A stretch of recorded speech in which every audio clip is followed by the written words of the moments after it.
Hi, welcome back to the Daily Increment, episode 3. I'm Daniel Susser, Agile Coach, and today we're going to be talking about how many things can you test with your minimal viable product. So I had a great conversation today with a friend of mine who is a startup founder. He's an entrepreneur and he's trying something new and he's working towards his first minimal viable product release. It's an app and he's testing loads of things at the same time.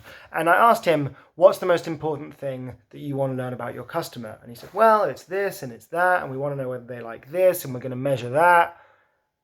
A minimal viable product is there to help you learn the thing that is most important to you as soon as possible, as cheaply as possible, as quickly as possible. So in order to be able to do that, you need to have identified what is the most important thing to you about your business. So here's what I've done in the past whenever I've been looking at a business model. I'll take a load of post-it notes. I will write down all of the assumptions that I'm making about what would make this business work. The customer wants to be this. The customer will be happy to pay that. The customer uses the app like this. The customer uses this website like that. Write down all of the assumptions that you're making about your product as you go. And then you rank them on a scale where on the one hand you put impact.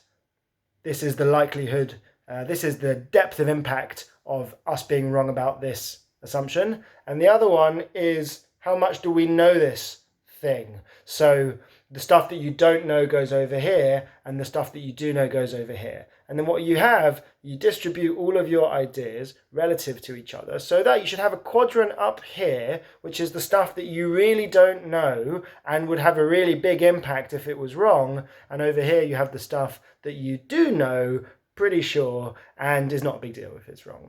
And then basically take the thing that's the furthest in the top right quadrant. You can see me the other way around because of the way that the camera works on my phone, but you can understand what I'm saying.